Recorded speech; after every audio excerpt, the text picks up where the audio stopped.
1장 인사 서두 부분이 끝나고 2장 3장에 오면서 큰 주제는 고린도 교회의 분열에 대한 사도 바울의 교훈의 말씀입니다. 그리고 오늘 함께 봉독하신 1절부터 5절까지의 이 4장의 말씀은 이제 권면의 마지막 부분이 되죠.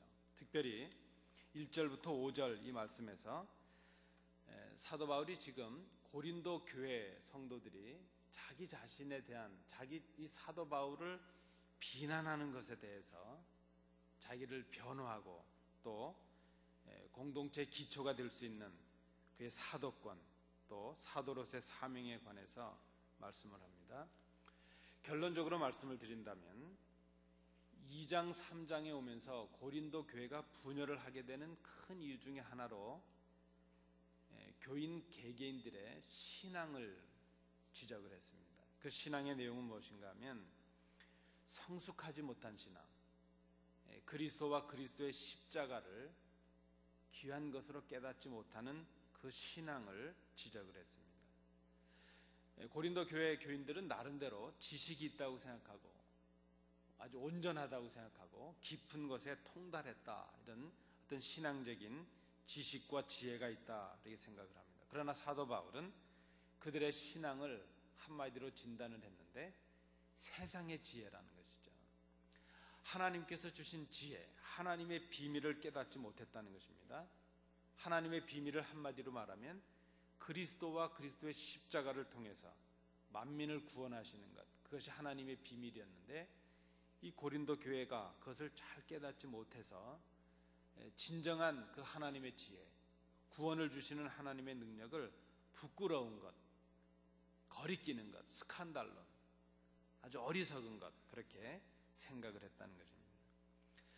그 형태가 이제 그 성도들의 하나의 시기의 마음이 되었고 젤로스라는 말을 썼습니다. 그리고 분쟁이 되었다는 것입니다. 에리스라는 말을 썼습니다. 자, 그런데 오늘 이 4장에 와서는 고린도 교회가 그렇게 분열되게 되는 개인적인 신앙의 미성숙이 어떤 다른 형태로 나타나게 되었는데 그것은 바로 사역자들, 특별히 교역자들에 대한 무분별한 비난, 비판, 이것이 교회 분열의 한 이유가 되었다는 것입니다. 여러분, 사도 바울이 이 말씀을 시작하면서 그 고린도 교회가 큰 네 분파가 있다 이렇게 얘기를 했습니다. 혹시 기억하시나요? 바울파가 있고 아볼로라는 사람의 파가 있고 게바, 베드로파가 있고요. 그 다음에 그리스도파가 있다. 이렇게 네 분파로 나뉘었다 그랬습니다. 그러나 이 게바, 베드로에 관한 부분은 아마 우리가 생각하는데 유대인, 그 유대인으로서의 뿌리를 둔 그 교회 공동체 안에 아마 가졌던 그런 하나의 분파였을 것이라 보여지고 또 심지어 이 그리스도까지도 하나의 파로 만들어버리는, 이제 우리는 뭐 어떤 사람이 아니고 그리스도파다 이렇게 구분을 했던 것 같습니다. 그러나 실질적으로 이 고린도 교회의 분열의 중요한 그 분파의 두 파는 바울파와 아볼로파였다 이렇게 말할 수 있습니다.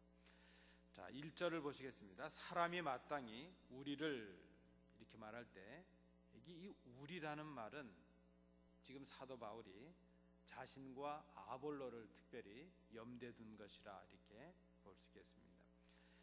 사도 바울이 자신이나 아볼로에 대해서 고린도 교인들에게 요구하고 있는 그 바른 이해, 그것은 바울이나 아볼로 같은 우리를 무엇으로 보라는 것이죠? 그리스도의 일꾼으로 보라 하는 것입니다.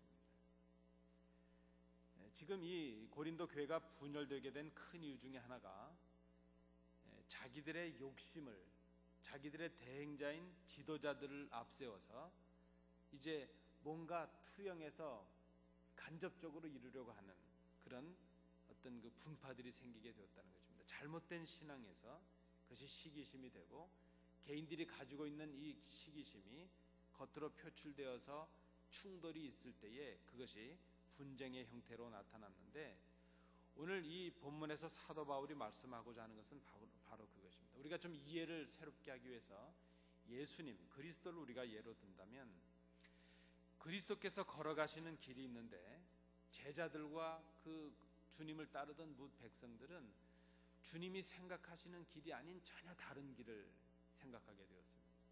주님은 십자가를 지시고 죽으시려고 하는데 제자들을 비롯한 다른 사람들은 자기들의 꿈을 이루어줄 그런 메시아로 생각을 하고 자기들이 원하는 삶을 살아가기를 바라고 있죠.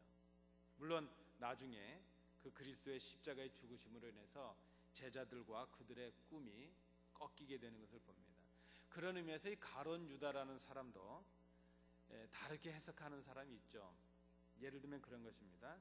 이 가룟 유다가 예수님을 배반하게 될 때에 자기가 생각했던 제자들이 꿈꾸었던 길이 아닌 십자가의 죽음이라는 그 길을 걷게 될 때에 인위적으로 그 적군들에게 혹은 로마의 군인들에게 팔아넘기게 되면 다시 예수님께서 메시아의 능력을 발휘해서 그 걷던 길을 돌이킬 것이라 그렇게 생각을 했을 수도 있다는 것이죠. 그렇게 추측을 해서 해석을 하는 사람도 있습니다.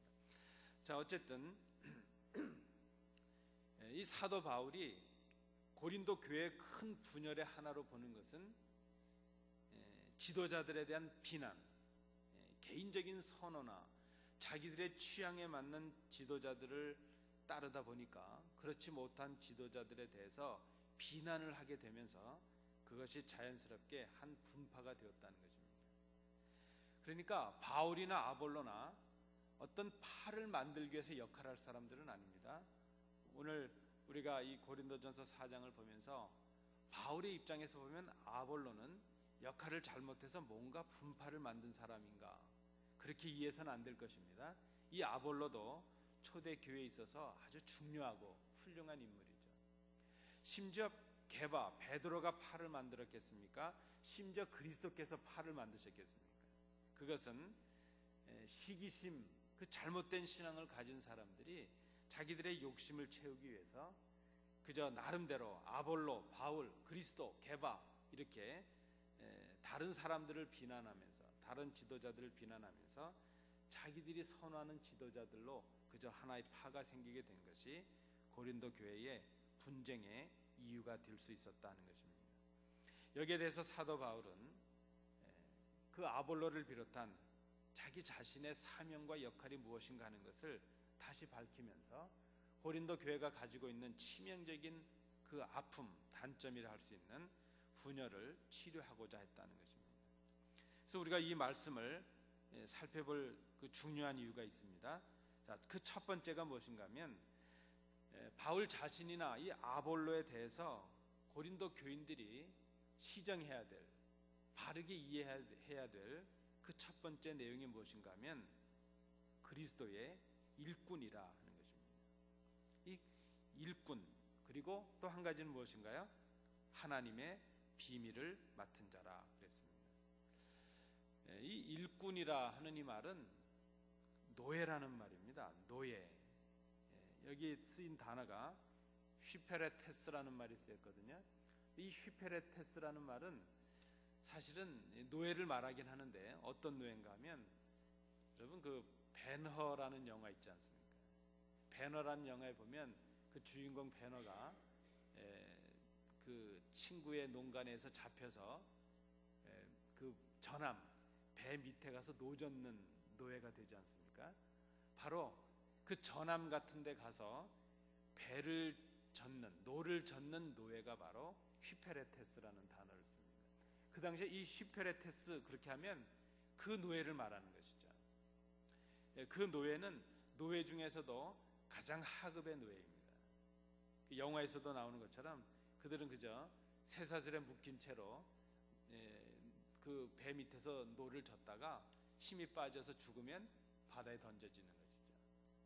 일반 노예들은 뭐 부유한 집이나 이런 가정에 있는 노예들은 어느 정도의 자유도 있고 어떤 삶을 누릴 수 있지만 이 전함 밑에서 노를 젓는 노예, 이 휘페레테스라는 노예는 그저 소망이 없이 살아가는 정말 노예라 이렇게 말할 수 있습니다. 그런데 사도 바울이 자기 자신과 아볼로 같은 이 교회 지도자들을 말하면서 쓴 그 단어가 바로 그리스도의 일꾼, 그리스도의 노예 이렇게 쓰고 있습니다. 자, 1절을 다시 한번 보시겠습니다. 사람이 마땅히 우리를 누구의 일꾼이요? 이제는 뭐 척하면 척입니다. 누구의 일꾼이라 그러죠? 그리스도의 일꾼으로 알아라 하는 것이죠. 여러분, 근데 이 고린도 교회가 그것을 잘 깨닫지 못했습니다. 고린도 교인들은 지금 사도 바울이나 아볼로, 심지어 게바 같은 이 지도자들을 그리스도의 일꾼으로 생각하지 아니하고 자신들의 일꾼으로 생각하는 것이죠. 그 증거가 무엇입니까? 자신들의 선호, 자신들의 꿈, 자신들의 욕망, 젤로스라 그러는데 자신들의 열심, 그 부정적인 의미에서 자신들의 시기심과 질투심, 그것을 채워줄 수 있는 사람으로, 자신들을 위해서 일해야 될 사람으로 잘못 생각했다는 것이죠. 그렇게 하다 보니까 자신의 꿈을 이뤄줄 것 같은 사람은 따라가고, 그렇지 않은 지도자들은 비난하는, 심지어 사도 바울까지도 비난하는 그런 일들이 생기게 되었다는 것입니다. 결국 아볼로파 하는 사람들은 아볼로를 지지하지만 사도 바울이나 게바나 그리스도파는 또 무시하는 사람이겠죠. 이렇게 분파가 생기게 되었다는 것입니다. 이 사도 바울과 아볼로는 그리스도의 일꾼이죠. 그의 사역, 그것은 하나님의 비밀을 맡은 자죠. 하나님의 비밀을 위해서 충성이 요구되는 사람입니다. 그러니까 이 하나님의 비밀을 맡은 자들, 혹은 그리스도의 일꾼의 충성의 대상은 첫 번째 어딘가 하면 교인이 아니고 하나님이요, 그리스도입니다. 물론 이 시대 교역자라고 말할 수 있는 이 아볼로나 사도 바울 같은 사람들, 물론 교회를 섬기고 성도들을 섬깁니다. 그러나 그것은 하나님을 섬기는 모습이 성도들을 섬기는 모습으로 나타나는 것이지, 그들은 그리스도의 일꾼이죠. 그리고 하나님의 비밀을 맡은 자입니다. 물론 하나님의 비밀이라고 하는 것은 복음을 증거하는 것이죠. 하나님의 뜻을 통해서, 그리스도와 그리스도의 십자가를 통해서 만민을 구원받게 하는 그 하나님의 비밀, 하나님께서 계시로 알게 하신 그 비밀을 말한다, 이렇게 볼 수 있습니다. 자, 그런데 이것은 사실 비단 바울이나 아볼로와 같은 교역자들에게만 적용될 것은 아닙니다. 그리스도께 속한 사람, 예수를 그리스도로 믿는 우리 모든 성도들, 우리는 다 그리스도의 일꾼이요, 하나님의 비밀을 맡은 자들이라 말할 수 있습니다. 저를 한번 따라해 주실까요? 나는 그리스도의 일꾼이다. 나는 하나님의 비밀을 맡은 자다. 우리가 그런 존재라는 것입니다. 교역자만 그런 것이 아니고, 교회 지도자들만 그런 것이 아니고, 우리 모두가 다 그리스도의 일꾼이요, 하나님의 비밀을 맡은 자입니다. 예수 그리스도를 통해서 이루시는 그 하나님의 구원의 역사에 함께 참여하고 있는, 또 부르심을 받은 사람들이 바로 우리들이라 하는 것이죠.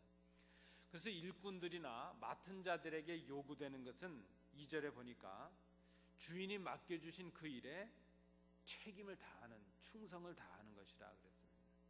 우리가 이 2절의 말씀을 해석할 때 그저 2절만 이렇게 꺼내서 맡은 자들에게 구할 것은 충성이다, 이렇게 쉽게 해석할 것이 아니라는 것입니다.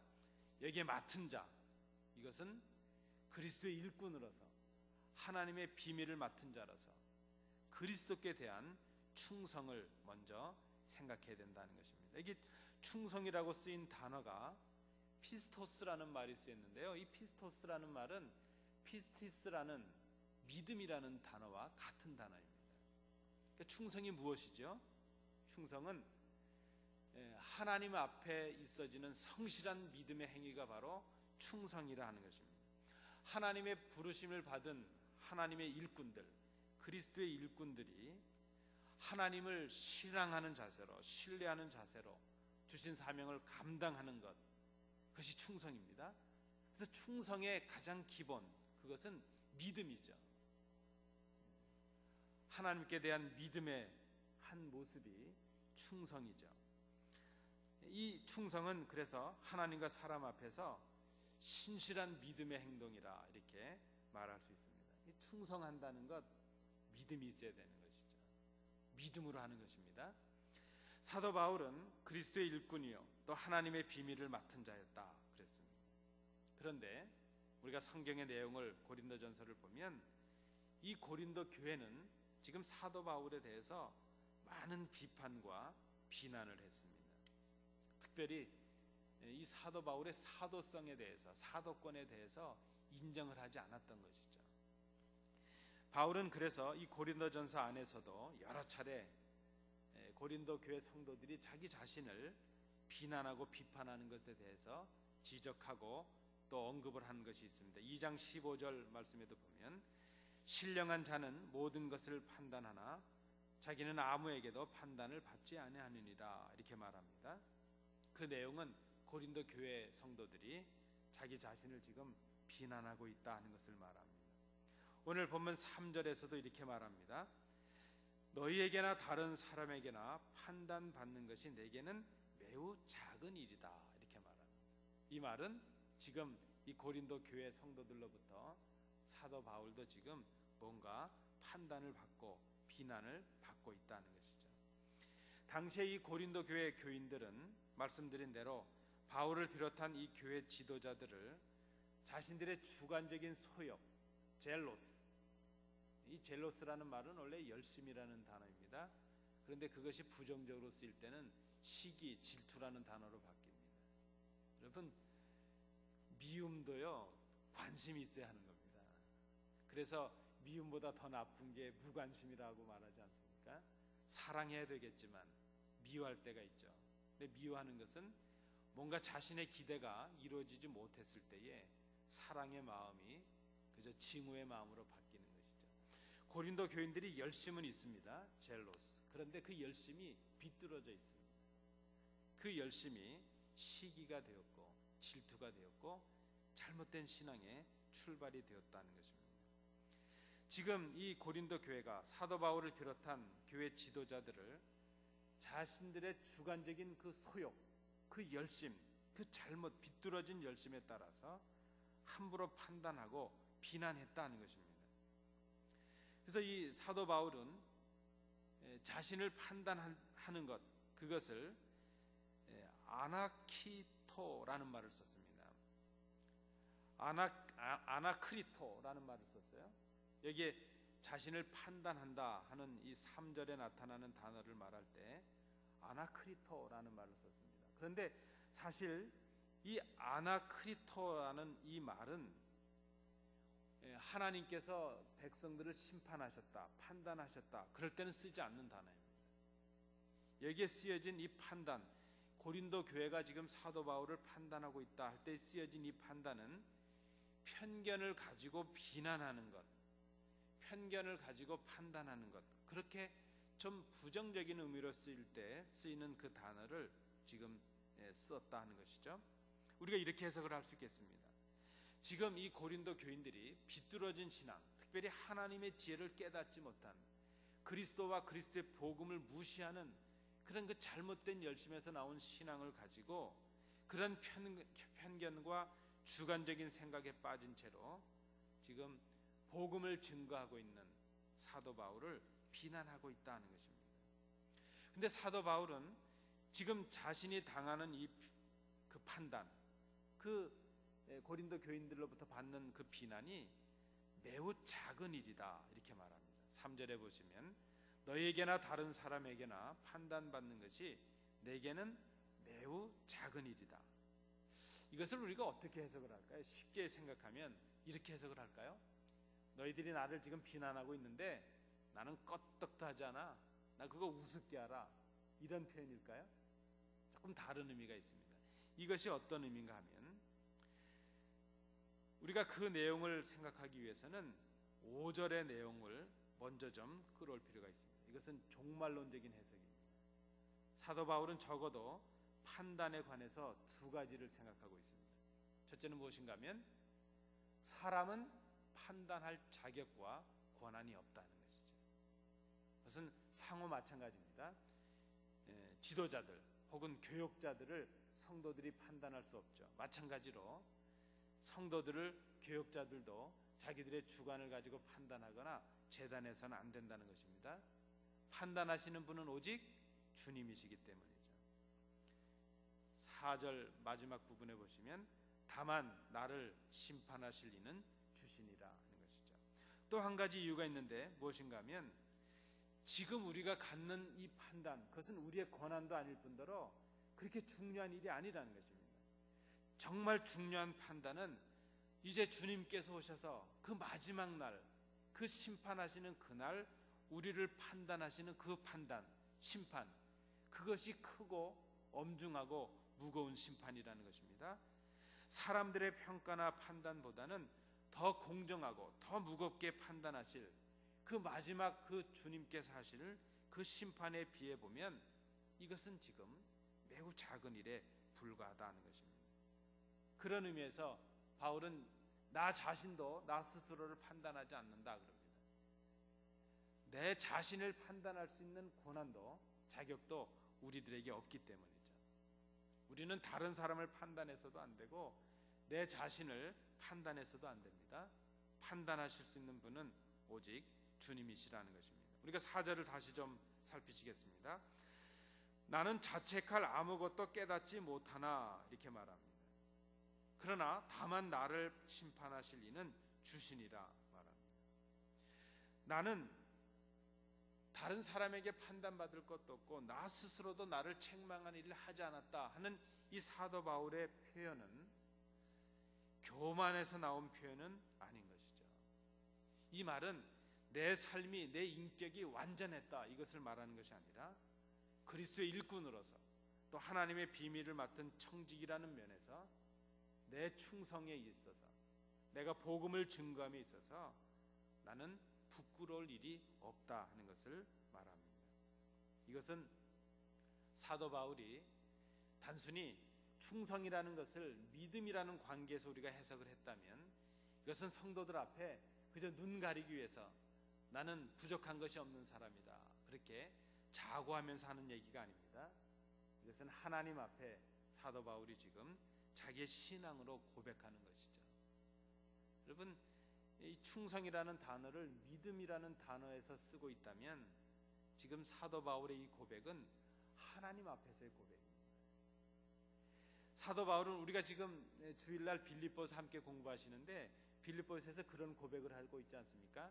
내가 너희 무리를 얼마나 사모하는지 하나님이 증인이시니라. 이것은 눈 가리는 표현이 아닌 것이죠. 정말 사도 바울은 하나님 앞에서 빌립보 성도들을 향해서 내가 이런 심정으로 그리스도의 심장으로 너희를 정말 사랑하고 있다는 진실한 신앙의 고백을 하고 있는 것이죠. 지금 이 4절에 나는 자책할 아무것도 깨닫지 못했다 하는 이 고백도 그만큼 그가 하나님 앞에서 성도들 앞에서 거짓이 없는 믿음으로 충성을 다했다는 것을 고백하고 있다는 것입니다. 자, 5절에서 바울은 이제 자신이 비난을 받는 이 문제를 말씀드린 대로 종말론적인 관점에서 해석을 하고 있다는 것입니다. 그런데 여러분, 저는 아까 이 5절을 종말론적인 입장에서 두 가지로 해석을 해드리면서 바울의 입장에서, 사도 바울의 입장에서 해석을 했습니다. 이것을 만약에 사도 바울을 비난하고 있는 성도들의 입장에서 우리가 해석을 한다면 어떻게 해석을 하게 될까요? 그때가 되면 하나님께서 감춰진 것을 다 드러내셔서 그 우리의 마음의 뜻도 우리가 속에 먹었던 그런 생각들까지도 그저 미워하고 시기하고 질투했던 그런 마음들까지도 고스란히 다 드러나게 될 것이라는 것이죠. 그때가 되면 자신을 비판하는 사람들의 동기나 내적인 마음이나 그들의 비뚤어진 마음, 이런 것들이 주님께서 오실 때 다 드러날 것이라는 것입니다. 자신을 판단하실 분이 하나님이신 것처럼 지금 자신을 비난하는 그 성도들을 자신은 판단하지 않겠다는 것입니다. 때가 되면 주님께서 판단하시기 때문이라는 것이죠. 이러한 신앙과 이러한 자신감이 사도 바울을 진정한 사도로서 자리를 하게 했을 것이라 생각됩니다. 저는 이 사도 바울에 관한 말씀을 읽을 때마다 참 부럽고 또 두렵고 또 부끄러운 그런 모습이 있습니다. 나는 자책할 아무것도 깨닫지 못했다. 얼마나 하나님 앞에서 거짓이 없는 믿음을 가졌으면 이렇게 고백을 했을까 하는 것이죠. 이 땅의 교회들로부터 비난과 평가 혹은 판단에 자유로울 수 있는 교역자들 혹은 교회 지도자들은 몇이나 될까 생각해 봅니다. 오늘 제가 빌리 그레함 목사님 글을 잠깐 소개해 드릴 텐데, 빌리 그레함 목사님 정도 되면 교역자들의 어떤 그 성도로부터 받는 비난에 자유할까? 여러분 그렇지 않습니다. 빌리 그레함 목사님을 또 신랄하게 비판하는, 신학적으로뿐만이 아니라 비난하는 분들이 또 많기도 하죠. 그래도 대부분 교역자들은 성도들을 그렇게 비난하거나 비판하지 않습니다. 저도 그렇습니다. 왜 그런가 하면 지금 오늘 사도 바울의 고백처럼 하나님께 맡기기 때문이죠. 우리가 누군가를 판단하고 평가하고 비난하는 것은 우리의 몫이 아니기 때문입니다. 그것은 주님께 맡겨야 될 일이기 때문입니다. 그런데 대부분 교인들은 교역자들과 교회 지도자들을 비판하는 것을 어떤 분들은 사명으로 생각하는 분들도 좀 있는 것 같아요. 아주 교역자들을 신랄하게 비판하거나 교회 지도자들을 신랄하게 비판하는 것을 역사적인 사명으로 생각하시는 분들이 좀 있는 것 같아요. 좀 우리가 깊이 생각해 볼 일이라 생각합니다. 교역자들과 혹은 교회 지도자들은 당당해야 될 것입니다. 비록 비난과 평가와 판단, 비판이 있다 할지라도 부끄러울 일이 없도록 오늘 이 사도 바울이 피스토스, 믿음에 의한 피스티스에 의한 피스토스, 이 충성을 하고 있는 것처럼 하나님과 성도들 앞에서 정직해야 될 것이고 진실해야 될 것이고 부끄러움이 없어야 될 것입니다. 지도자들의 이 모습은 성도들 앞에 어떤 모습이기 전에 하나님 앞에서의 모습이기 때문이죠. 이것을 먼저 우리가 지도자들, 우리 장로님들이나 우리 교육자들은 생각해야 될 것입니다. 자, 그런데 이제 오늘은 우리가 이 본문의 좀 의도에 맞게 성도들을 좀 살펴보자는 것입니다. 교회를 좀 살펴보자는 것입니다. 고린도 교회 분열과 분쟁은 고린도 교회 성도들의 성숙하지 못한 신앙에서 시작이 되었다 하는 것이 이 고린도 전서의 말씀입니다. 바울의 입장에서 보면 고린도 교인들은 육에 속한 자라 그랬습니다. 2장 3장의 내용입니다. 온전하지 못한 자들이라 그랬습니다. 미성숙한 자들입니다. 그래서 밥도 먹지 못할, 그저 젖이나 먹어야 될 그런 연약한 성도라 그랬습니다. 그들은 그리스도와 그리스도의 십자가를 통해 이루시는 하나님의 구원의 비밀을 깨닫지 못한 자들입니다. 그런데 그들은 이런 그 미성숙한 신앙을 가지고도 자신들의 주관적인 생각과 경험에 따라서 자신들이 선호하는 지도자를 따르고 다른 지도자들은 비난하고 비판했다는 것입니다. 이것이 교회 분열의 한 이유가 되었다는 것이 사도 바울의 가르침입니다. 이 고린도 교회 분쟁은 고린도 교인들이 특정한 사람들을 따랐다 하는 의미도 있지만은, 그러나 더 원초적인 의미를 본다면 그것은 성령을 따르지 아니하고 육신을 따른 증거라 이렇게 볼 수 있습니다. 사람을 따라서 분쟁이 일어난 것, 그보다 더 근본적인 그 이유가 있다면 어떤 지도자들이 그렇게 역할을 해설하기보다는 바울이나 아볼로나 혹은 심지어 그리스도, 게바, 그 지도자들의 어떤 그 역할 때문에 분쟁이 생겼다기보다는 교인들 각자가 하나님의 지혜를 알지 못하는 비뚤어진 신앙으로 육신을 따르는 그런 삶과 신앙 때문에 고린도 교회에 지금 큰 분파, 분열이 생기게 되었다는 것입니다. 사도 바울이 지적하는 고린도 교회의 분열의 이유는 바로 시기, 그 시기로 인한 분쟁이었다는 것입니다. 오늘 이 말씀을 어떤 교역자와 교회 지도자들은 판단을 받지 말아야 되고 평가받을 수 없는 불가침의 어떤 권위를 가진 존재다, 그런 말씀으로 호도하거나 그렇게 들어서는 안 될 것입니다.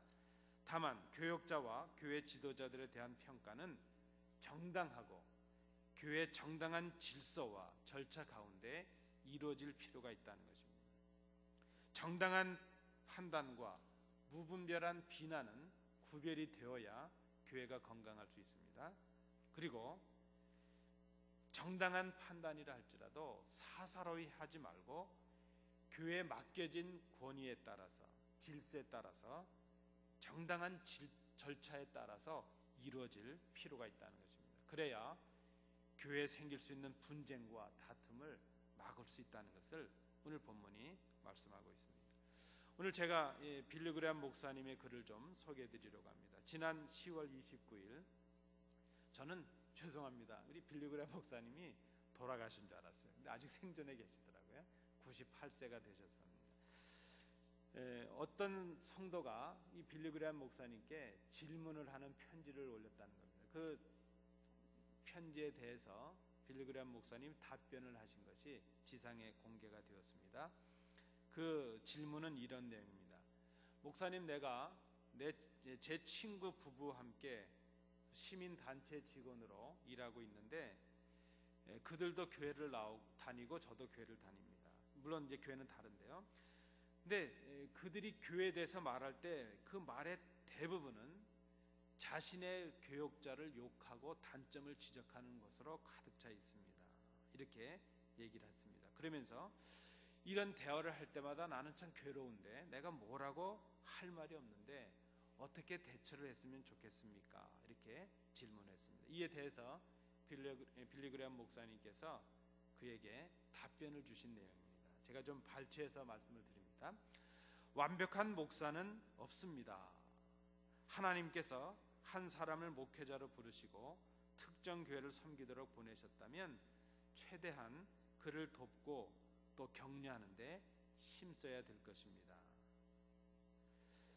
그런데 완벽한 목사는 없으며 기독교인들이 목회자를 비판하는 것은 하나님 보시기에도 잘못된 것으로 보아야 됩니다. 이렇게 대답을 합니다. 여러분, 오해하지 마시고 들으시기 바랍니다.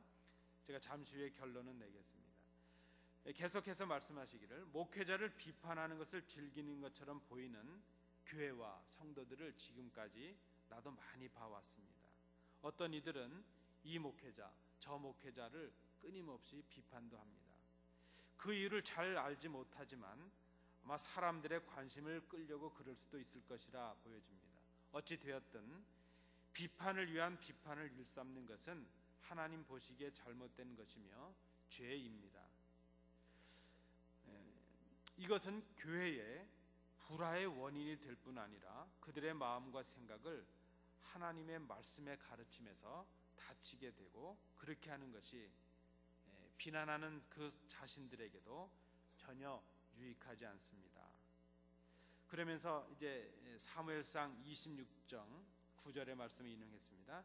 누구든지 손을 들어 여호와의 기름 부음을 받은 자를 치면 죄가 없겠느냐. 이 말씀은 사실 위기에 처한 사울을 아비새라는 사람이 죽이려고 할 때에 다윗이 한 말이죠. 하나님의 기름 부음 받은 자를 설령 그 사울이 잘못된 일을 하고 죽어 마땅한 일을 했다 할지라도 그 하나님께서 세우신 기름 부음 받은 자를 치는 것은 그의 생명을 취하는 것은 잘못된 것이다. 그 생명을 하나님께 맡게 된다 하는 것이 다윗의 말씀이었습니다. 그 다윗의 말이었습니다. 이 빌리 그레이엄 목사는 이것은 목회자들이 그들의 책임을 소홀히 하고 잘못을 저지르는데도 불구하고 목회자는 절대 비판을 받아서는 안 된다. 그것을 말하는 것이 아니라 말합니다. 대부분의 교회는 이러한 일을 해결할 수 있는 장치를 갖추고 있고 또 교단에 소속돼 있거나 뭐 징계위원회가 있거나 나름대로 다 장치가 있다는 것입니다. 그래서 그런 것을 적당하고 정당하고 질서대로 하라는 것이죠. 이것은 고린도전서 14장 40절의 사도 바울의 가르침이기도 합니다. 목회자들에 대한 비판을 피할 뿐만이 아니라 그들을 개인적으로 지원하고 오히려 돕기 위해 최선을 다해보라 하는 것입니다. 그들을 하나님의 일꾼으로 생각하고 그들이 하는 일이 교회를 위한 일인 것을 알고 협력하라는 것이죠. 특별히 목회자들을 위해, 지도자들을 위해 기도하라면서 교회와 교회 직원들을 위해서도 기도하라 그랬습니다. 그들이 하나님의 양무리를 열심히 섬길 수 있도록 도우라 하는 것이 빌리 그레이엄 목사님의 그 편지의 내용이었습니다. 여러분, 제가 오늘 이 빌리 그레이엄 목사님을 통해서 저에게 잘해 주십시오, 그것을 지금 말씀드린 것이 아닙니다. 우리 교회도 정당한 질서와 절차를 갖추어서 교역자를 포함한 우리 장로님들, 교회 지도자들을 검증하고 평가하는 장치를 가지고 있습니다. 교역자도 오류가 있을 수 있고, 저는 특별히 설교를 하고 성경을 해석하는데 제가 신학이 완전하지 않을 수도 있고, 또 저도 실수를 할 수도 있습니다. 그래서 그저 목사 설교는 무조건 다 옳다, 다 받아야 된다, 이것은 잘못된 생각입니다. 우리 성도님들은 목사도 검증할 필요가 있고, 우리 장로님들의 어떤 치리의 행위에 대해서도 검증하실 권한도 있고 자격도 있고 의무도 있다, 이렇게 볼 수 있습니다. 그런데 한 가지 조심할 것은, 그런 것을 할 때에 감정적인 비판이나 비난을 할 것이 아니라 교회 질서를 통해서 정당한 절차와 방법을 통해서 교회 문제를 해결하고, 그 해결을 통해서 교회가 더 부흥하고 연합하고 더 일치할 수 있는 기회로 삼아야 된다는 것입니다.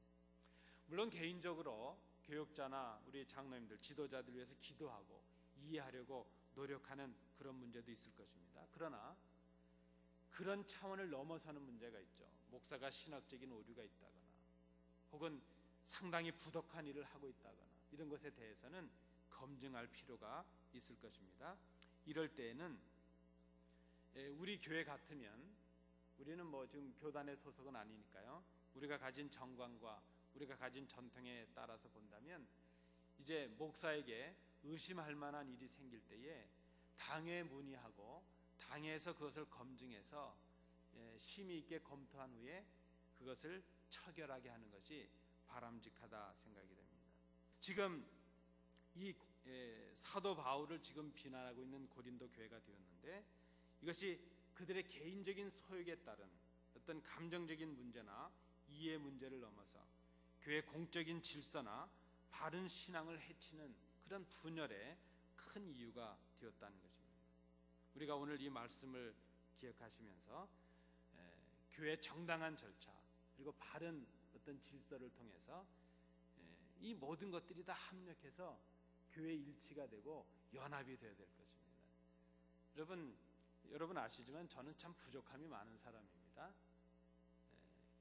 모든 비난과 비판 뒤 이 모든 것들이 교회가 일치되고 또 연합되는 좋은 방향으로 사용이 되어야 될 것입니다.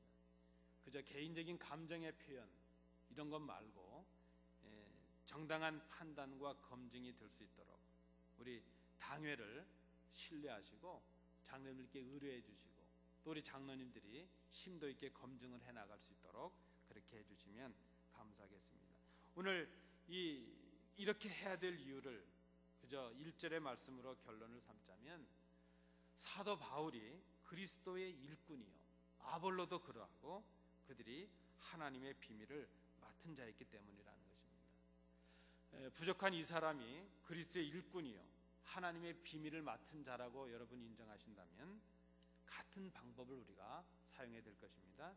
이것은 비단 저뿐만이 아니라 우리 교회 지도자들, 여기 계신 모든 성도님들이 다 우리가 그리스도의 일꾼이요 하나님의 비밀을 맡은 자로서 상호 존중하고 서로의 오류를 우리가 사랑과 이해 가운데서 해결해 나갈 수 있는 그런 교회 분위기를 우리가 조성해야 될 것입니다. 이것이 이 땅의 교회들이, 또 고린도 교회가 겪었던 그 분열의 아픔들을, 갈등의 아픔들을 치료할 수 있는 좋은 시도가 될 것이라 생각합니다. 이 말씀을 기억하시는 이 저녁 되시기 바랍니다.